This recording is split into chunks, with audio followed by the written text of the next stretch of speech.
tuck, tuck, tuck, tuck, tuck, tuck, tuck, tuck, tuck, tuck, tuck, tuck, tuck, tuck. It would just drive me insane. And then it says, "Good morning, Sirish. Come on, rise, my dear." You're either getting wood or you're not getting wood. Hey, these names also, man. What is Victoris? Activated. No, activated. Where is this product planning coming from? Things that I hate in cars. Things that we hate in cars. Welcome to the Evo India podcast, where on this episode, we are talking about our pet peeves. Things that really bug us in modern cars of today.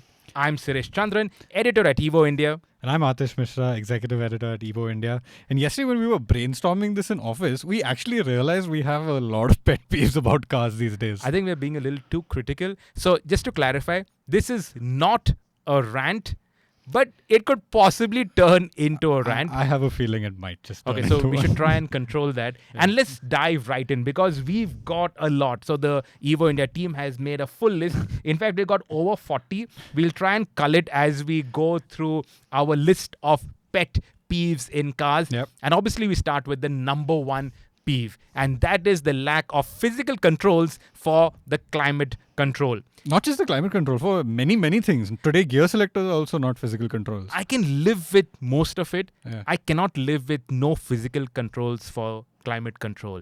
You know, I'm using a Q3. Now, we've got the earlier generation Q3. The new one is going to come soon. And that still retains Audi's old MMI interface, which honestly, we are at fault because we've criticized it for being too similar to all the Audis and too dated where everybody else has moved on. But honestly, those knobs, it's just going clickety-clack, that tactile feel, that sound, that click-click sound, Yeah. that feels so nice when you come from a car that's got these touch controls and then go cut. Yeah. It feels high quality. No touchscreen feels high quality. That's because whether it is a 50 rupee touchscreen or a 50 lakh touchscreen, it all feels the same.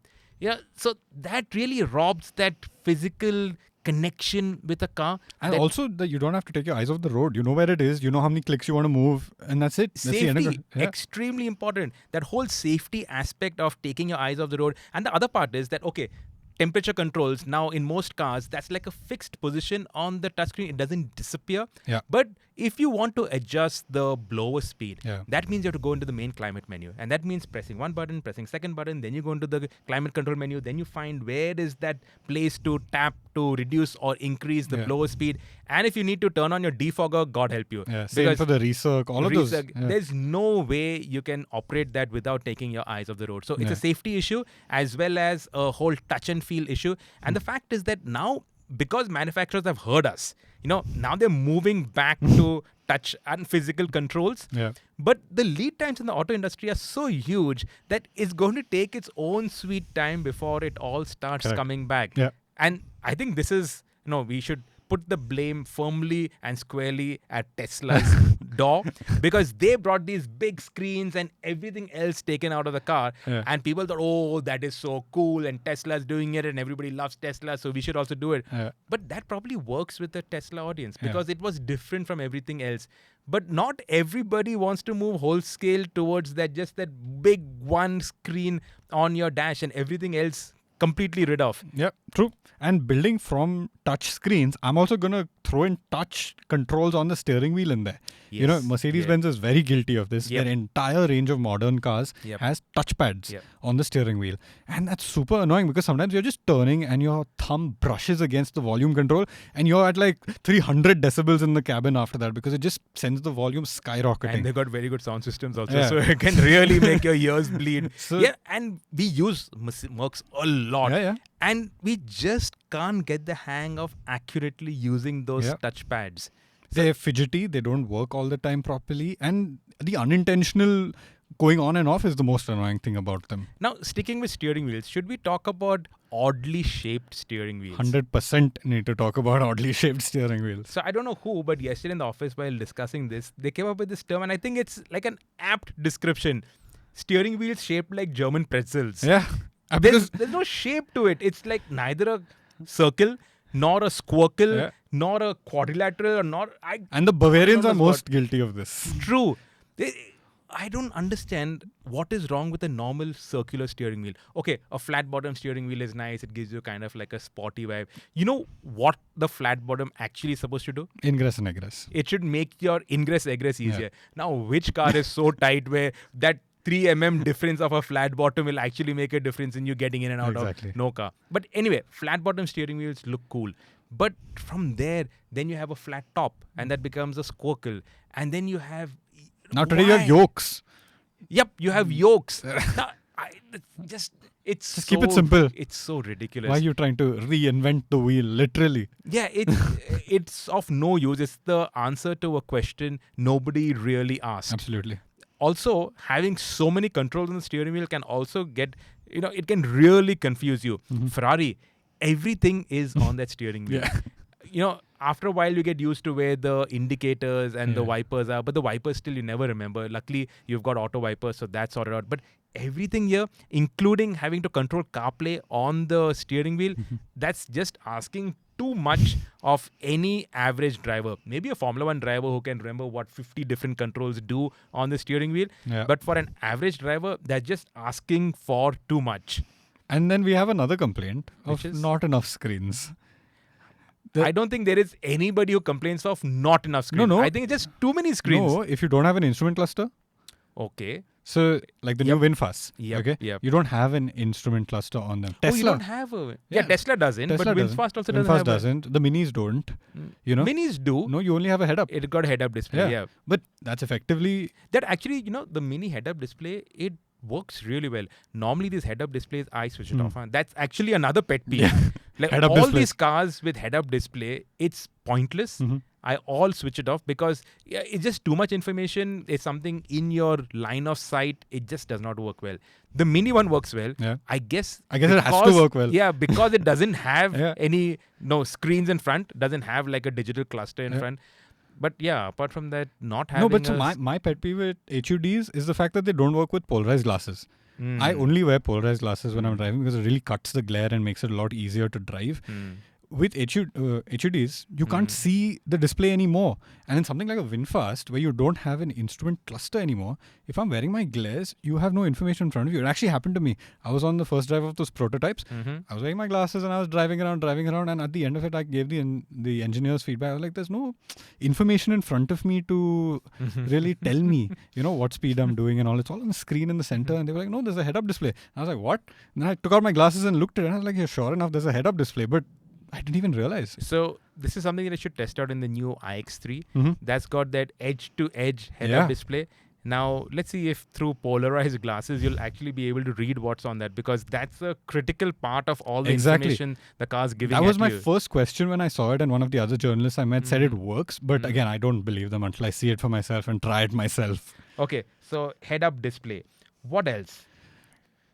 Flush door handles that don't pop out. My current long-termer, Which one is that? the Kia Sirish. Okay. So I was at a family function last few days. A lot of oldies traveling with me.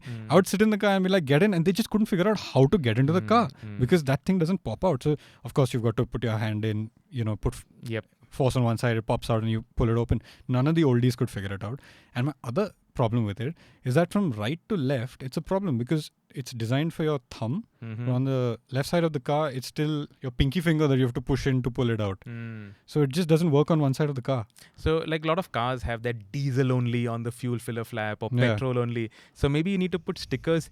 Press here. Yeah. Press here so that everybody knows, okay, press here and then the handle pops What's out. wrong with old school handles, man? How much fuel efficiency are you going to save on a diesel Or Sirish? spend a little bit more and have it motorized. Sure, why not? Yeah. So But that's one more thing to fail. So maybe not. Maybe just have regular door handles.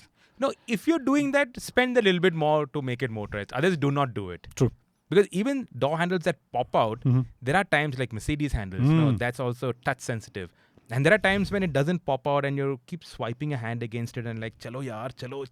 And then it sometimes pops they get out. jammed. Yep, yeah. And those are solid door handles. Yeah. Strangely, I've never had that issue with the Range Rovers. They also have door handles that pop out. Yeah. And I've never noticed a Range Rover door handle that did not pop out when you needed to. Interesting. So probably they do it better. Then LED lights. yeah. Your favorite ranting topic. An LED light only works to blind somebody in front of you. It has no other purpose. And especially now in the monsoons, you cannot see anything. It's like your car has got 2 candles and that's about it. It is useless. We do so much of testing. We got so much of AirEye certification, so much manufacturers spend on homologation, and nobody bothers to check if an LED light or LED headlights light up the road in front of you. In India, we got so much of diffused light coming. So now so much dust. So much of dust, so much of everything. Now, if you're on a pitch dark highway, it works brilliantly. But where do you have pitch dark highways? You always have cars coming at you from the side, everywhere. Some road lights, some no road lights. All of this kills LED lights completely. And then you have all two-wheelers now that have got these LED lights. They are as bad as the car lights. And all that does is because everybody is now riding with their high beams on because they can't see. So they think, okay, high beam you can see kind of better. So everybody is blinding everybody. True. That's the only thing that's happening. What do you think about the laser lights and all in these Audis and all those fancy things? So those Audi ones work very well because they are a higher quality, especially the Audi lights. The Audi does lights really well. They work. Those LED lights work. I don't know whether it is the Kelvin or this, that. I'm sure a lot of you guys know. So just drop it in the comments for everybody's benefit. But those lights work. Everything else, oh God, it blinds you like hell. In fact, those old halogen lights that we used to have, in fact, the lights on a Tata Ace, they work really well. They'll blind the fellow in front of you, when did you drive light up the road in front of you. When did you drive a Tata Ace last? No, okay, that's also good. But I know for a fact that it works really well. Fair enough. Next on our list is AMT gearboxes. And that's not just cheap cars. Fair enough, The Lamborghini. The Lamborghini Aventador. Oh my God, that AMT gearbox. It was like somebody was taking a hammer and taking swings at you. AMT gearboxes. Okay, low cost solution. Fine, fair enough. And in the defense of most manufacturers doing AMTs, I think they've come a long way. Yep. You know, I recently drove that Baleno. It went from CVT to AMT. Especially Maruti Suzuki. You need to really point out Maruti Suzuki is going a long way in smoothing things out. The new AMT worked very well.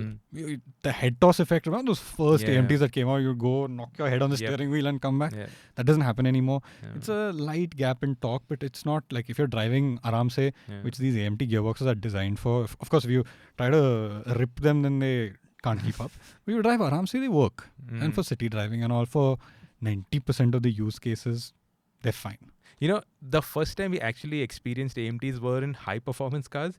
So the Abarth 595 that was launched in India, that had an AMT gearbox. Acha, I didn't know that. Yep. And such a horrible, horrible gearbox. And Aventador also. That was the only downside to that car, that gearbox. Fair enough. So AMT gearboxes, no. Next up, digital IRVMs. I wouldn't say it's a pet peeve. It actually helps. Yeah, I think you got your boot loaded completely to the top. In fact, some cars desperately need it, like the Mahindra, the 9e, the XCV 9e. The rear glasses maybe half an inch. So you can barely see anything out of it. So I think that actually needs a digital inside rear view mirror. Now, the problem with that is your depth perception. Correct. You don't get that proper depth perception with IRVMs. I don't know whether with polarized glasses you can see it properly. No, you can see it fine. It's a regular screen, so there's no issue there. But I had a pet peeve with the Harrier EV. So the Harrier EV now has it. And of course, it's Range Rover derived and whatever. But the Range Rovers have a physical button underneath the mirror to turn it on and off. The Harrier's button is on the mirror. The amount of fingerprints that mirror had when I got into the car just drove me nuts. I've never seen fingerprints on an IRVM because nobody touches them, right? You adjust them by holding the frame. You're never touching the actual mirror. But this was full of fingerprints with people trying to figure out where that button is. There's no indication for where the button is. And it just drove me nuts. And I actually stopped the car, took out a cloth, cleaned that mirror and then started driving. OCD, Aatish? I didn't peg you for somebody with OCD. No, but it was just super annoying. So while we're sticking with the whole fingerprint thing, what about that piano black finish on dashboards? I hate it, especially in India. We've got dust. You know, it's constantly just getting into and the our fingers are all greasy because of the sweat and everything. And it just sticks and it stays and it doesn't go. And then when you try to wipe it, it leaves one film of oil on it. And The Sirish has a really nice solution. It has glossy panels, but they are a light grey. Okay. It doesn't show up, like the dust doesn't stand out and say, "Hi, look at me." In the rest of the cars also light colored-ish, and it looks very cool. Black, that shiny glossy black is. And there are some cars that have like very small buttons, the touch area around the buttons. So those icons, you have so much of space, but your icons are so small, and that space to touch it is also like that very small space. So if it's like 0.5 millimeter to the right or to the left, does not work properly. Yeah. So then you're punching that space 3-4 times and leaving even more fingerprints over there. Yeah. And that's Hate like dirty. Seatbelt warning without weight sensors. Yeah. Okay. So now that's a easy, cheap way of addressing the government's regulations. Yeah. Without Basically, doing any engineering. What they're doing is basically putting in the seatbelt warnings for the rear seats, but they're not putting any sensors in the rear seats. So if the belts are open, regardless of whether anyone's sitting or not sitting, it beeps. So even if you're alone in the car, it beeps. So the problem comes here is when you have somebody sitting at the back, okay, now they sit, they wear their seatbelts. Now when they get out of the car, what do? They open it. They take out the seatbelts, they get out of the car, they shut the door. Nobody in their right mind gets out of the car, then sticks their head back into the car and re-puts their seatbelt. So you got somebody getting out of the car, and then you're driving off, and then the seatbelt goes bang, tang, tang, tang, and you're like, no, what the hell did I do? Yeah. Right? And something that's even worse is the fact that people now clip their seatbelts on permanently. Yep. So when a passenger gets in, they're like, oh, the seatbelt's already on, I don't need to wear it. Yep. And then they don't wear their seatbelt. So it's even more dangerous like that. Yep. Which is frankly ridiculous. So I don't know how much it'll cost, 20 grand, 10 grand. I don't know. Add it in, man. But this is a devious way of sidestepping government regulations because it's not helping, right? It does not force people at the back to wear your seatbelts. In fact, people clip the seatbelt on and that's it. Everybody drives with they find those thing. cheap Amazon clip-ons and put them in. Exactly. Yeah. So this is actually not staying with the true letter of the law, and that's something that definitely needs to be addressed, and the government should wake up and address that 100% issue. And then you've got the loud 80-120 buzzer. Can't really complain about the 120 buzzer because we shouldn't be driving above 120. Yeah, that's true. But that 80 buzzer also, I guess now we're just getting... the problem is that we get desensitized. It just becomes like white noise. Yeah. So it's going on ping, ting, ting, ting. And the problem is that you go 75 to 85... back down to 75, back up to 85. Because where can you, unless you're on an expressway, you cannot even maintain a steady speed. Yeah. And then you ting, ting, ting, ting, ting, ting. Things have improved. Yeah. I remember when this first came out, so Mercedes in haste, what they did was their buzzer would actually dip the volume of your sound system. Yeah. So you got your music going and you got ta-da-da-da-da, ting, ta-da-da-da, ting. So that nuts. would just drive you mad. Yeah. Whereas Range Rover, Land Rover, BMW, you could drown out the... You could drown it out, and also it was not too loud. It was actually well judged. So yeah, this is an irritant.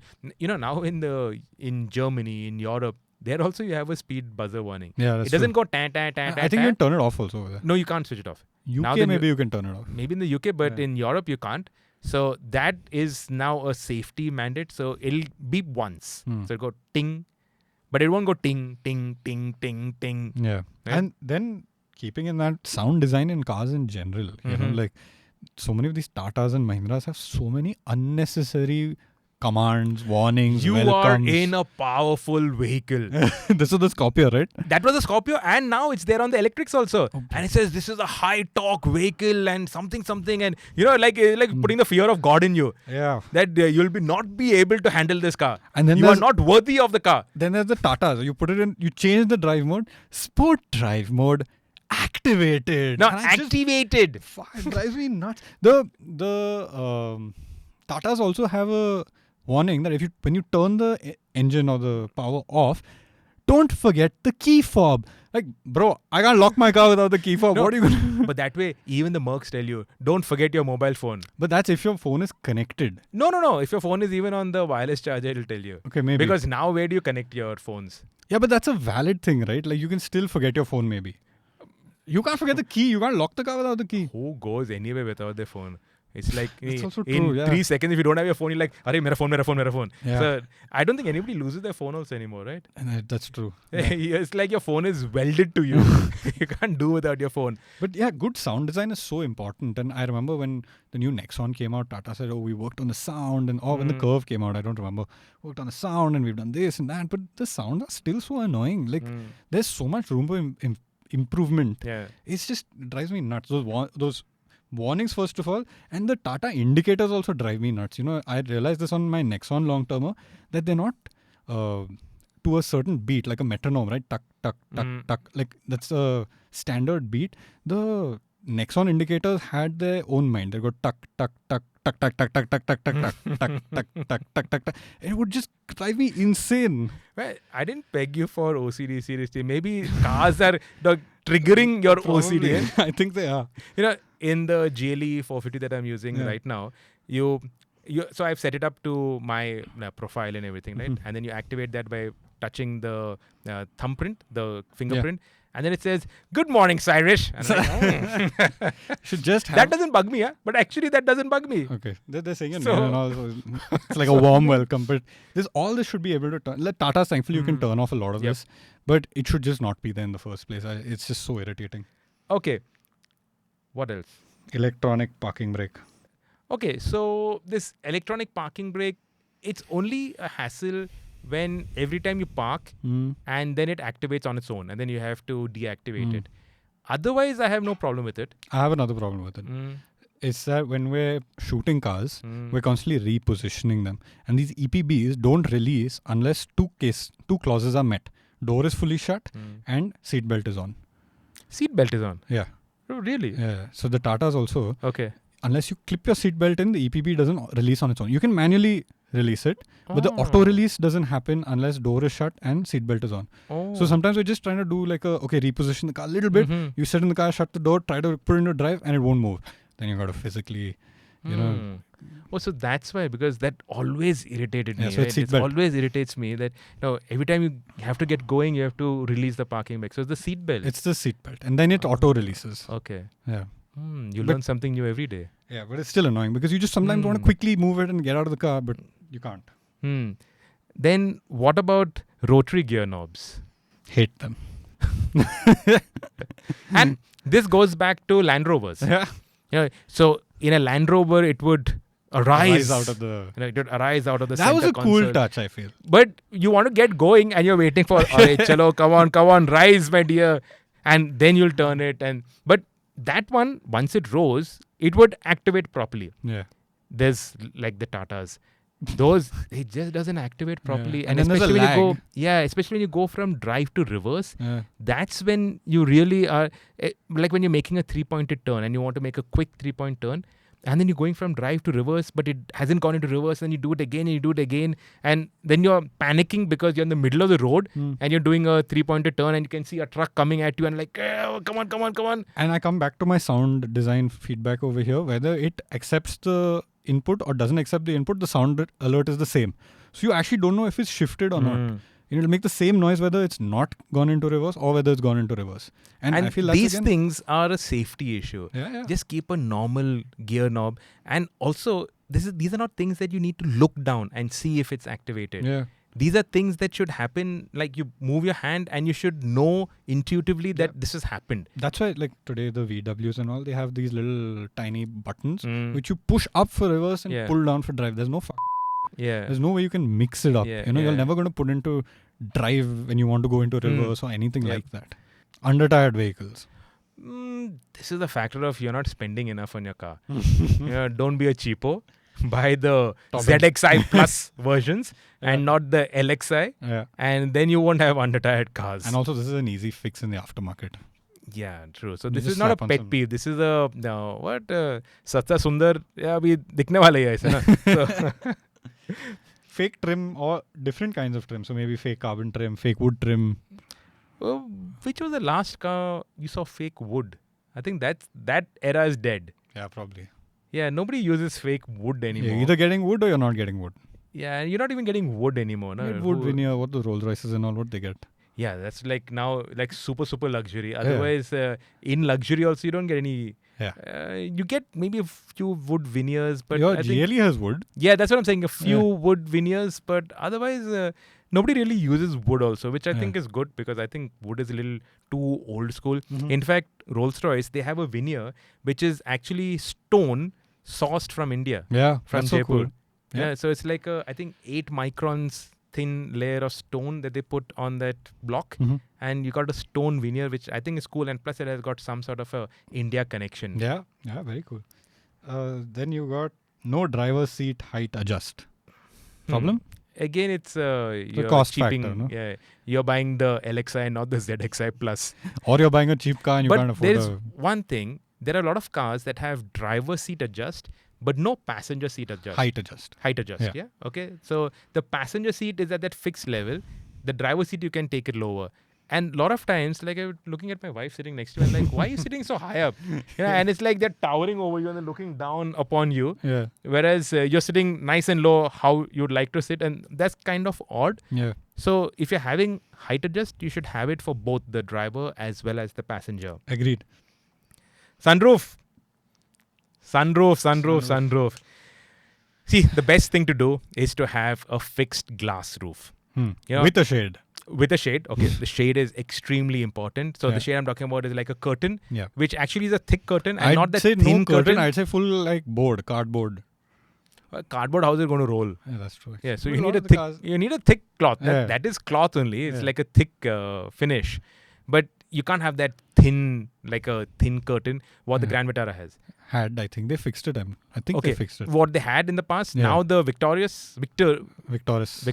Hey, these names also, man. What is Victoris?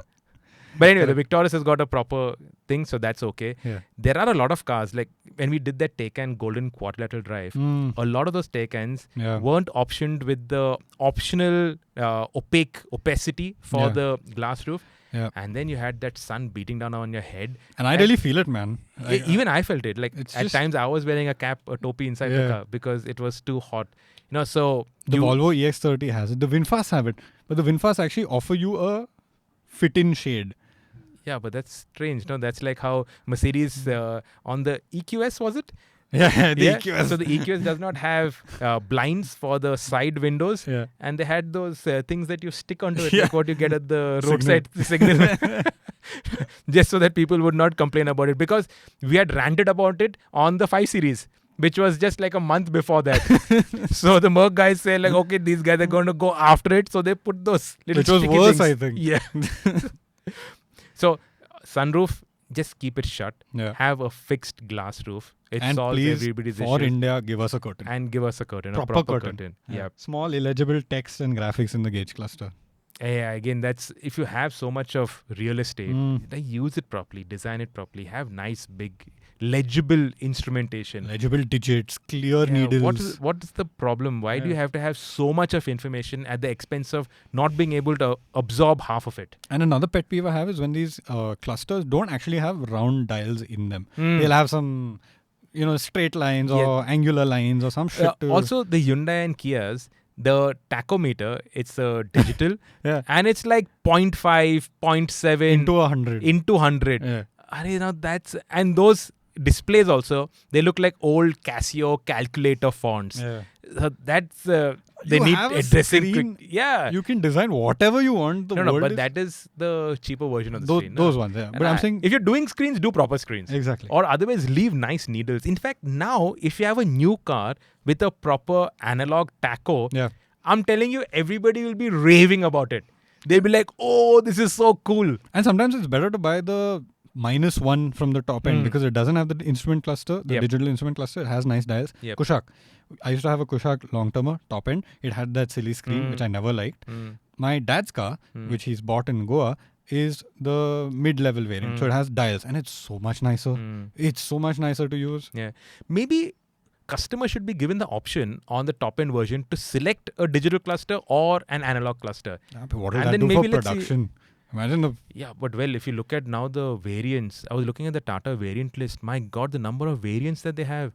So this would just be adding a little bit more complexity, but it's already super complex. So Probably, yeah. it's not like 3 versions and then you're adding a 4th one. Here there are 30 versions, you're adding a 31st. So I think it should be okay, but yeah. What's your opinion on piped in engine audio in the cabin?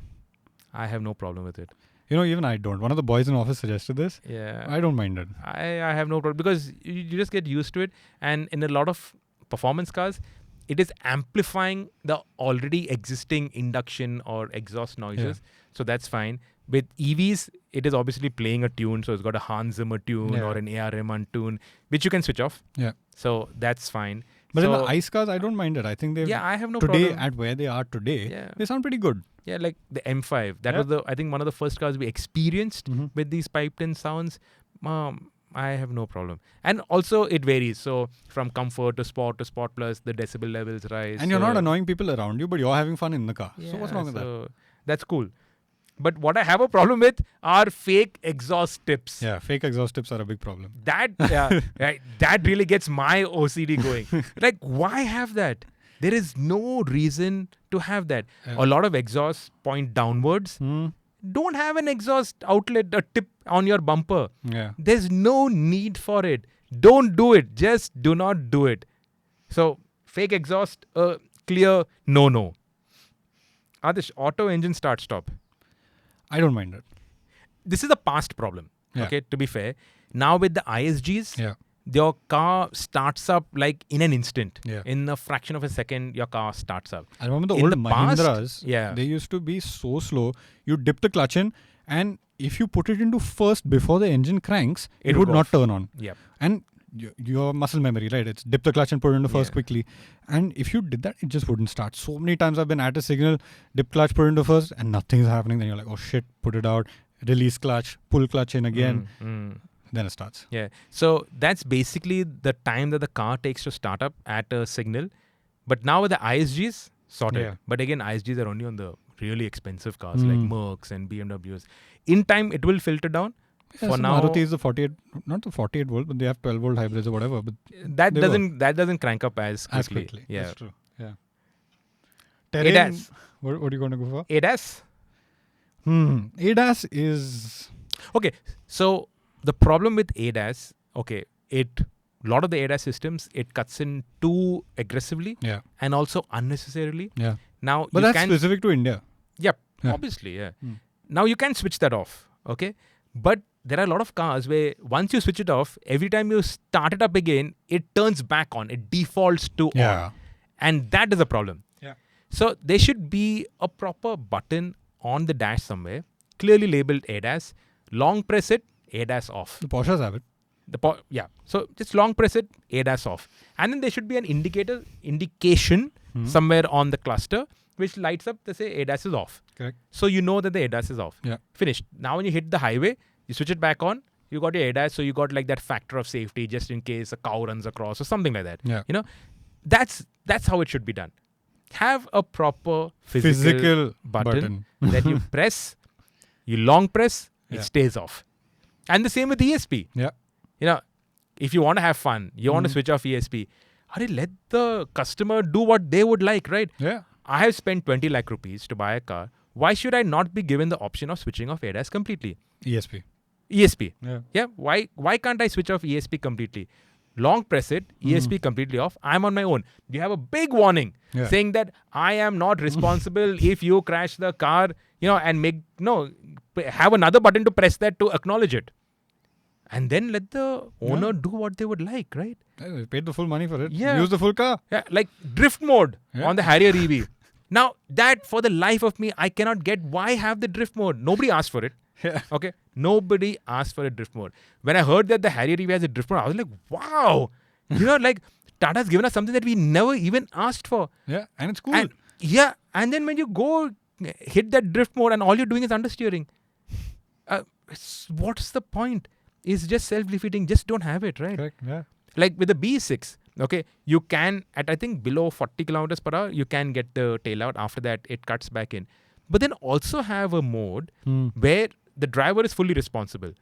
You press a button, you double press that button, then you acknowledge it. So 3 steps to it. You can never hit it inadvertently.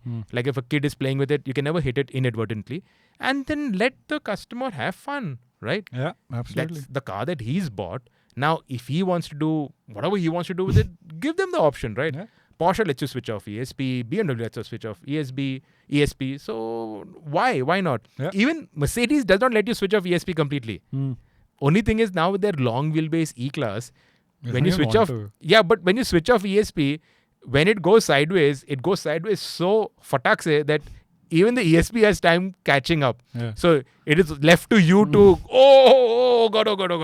Yeah. So yeah, but let the customer have control over it. Terrain modes on two-wheel drive cars.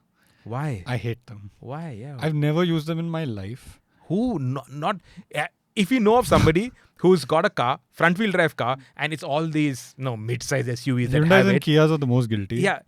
You let us know in the comments if you know of anybody who's used the sand mode or the wet mode. Even the Tata's got the wet mode. Yeah. Now, it's not like you're driving a 500 horsepower car. Yeah. And those terrain modes aren't going to get you out of anything also. Yeah. So why? It is just like you're adding something in. Okay, Yeah. I understand normal to sport mode. The sport mode, what it mainly does is it Throttle speeds up calibration. your engine calibration Yeah. at times, right? In the end, honestly, all these sport modes just makes the driving more jerky. Yeah. So even though we want to drive it enthusiastically, we still leave it in the normal mode and then drive enthusiastically. Maybe use the paddles. Not having paddles also another pet peeve. Problem. Okay, please have paddles and paddles that you can use, not shift denied. Which car, Aatish? Tata Safari. Shift denied. I mean, why? No, Harrier, no? Harrier and Safari. Yeah, both. Yeah. Yeah. So shift denied. Well, come on, yaar. No, customers are not kids. Yeah, you got to treat the Correct. customer with a little bit more respect. Like Yeah. they know they're buying a car with 150 horsepower. They're buying a 200 horsepower car. Why they're buying a 200 horsepower car? To enjoy 200 horsepower, right? Others they won't spend on it. They'd buy a Tiago EV or something like that, right? So they want a powerful car.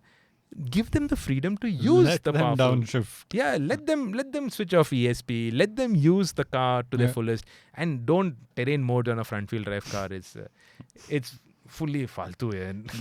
Gesture control for power tailgates. You know those kick?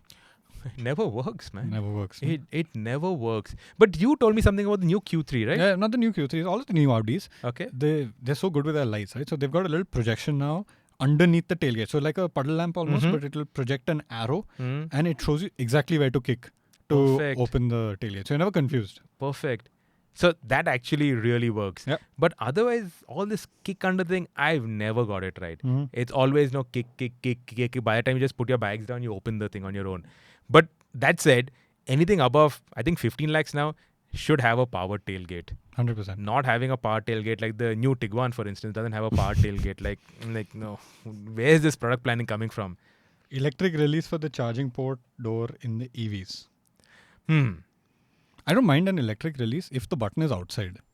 Yeah, so from the outside, you should be able to activate it or on the key. Yeah. Right? But I don't see what's the problem with just good old, like a fuel filler Yeah, cap. just push it in. Just push it and it opens. Why complicate things? Absolutely. This is complication, answer to the question nobody asked. The Tatas, they really get my goat because they're not fuel filler, the charging opening cap is on the dashboard. Yes. So if you want to open the car, like not open the flap, if you want to say unplug the electric car charger, you know, there's no button on the side of the charging port. So when you're outside the car, you can't do it. Yeah. You've got to go inside, press that button, come back outside, pull it out. That's on a piano black panel. So it's double my pet peeves. And finally, no spare tire. Big problem in India. Yeah, now you can't do without a spare tire in India. Okay, maybe if you're driving around in the city, you can, if you have a puncture, you can access a tire wala. But if you're out on the highway or even in the city, like there's been a time when I've left home at 5:30 in the morning to go for a shoot and I got a puncture not even a kilometer out of my house. Now there's no tire wala open at that time. And then you don't have a spare tire. You're stuck. I don't mind a space saver. Yeah. The car looks extremely weird with a space saver. But you're moving. You can get going and then you can repair your tire afterwards. But India definitely needs a spare tire. Well, that's it. That's our list of pet peeves. We've got more, okay? So we got E20 fuel. Everybody's screaming about E20 fuel. We got bad roads. No, that's another issue that everybody has. But now we got only this much time. Yeah. What are your pet peeves? Have we covered it? Are there any more pet peeves that you think you've noticed in cars? Let us know in the comments. Maybe we'll do like an Instagram reel on it and address that as well. And yep, we'll see you next week on another episode of the Evo India podcast. Thank you for watching. Thank you for listening. See you there.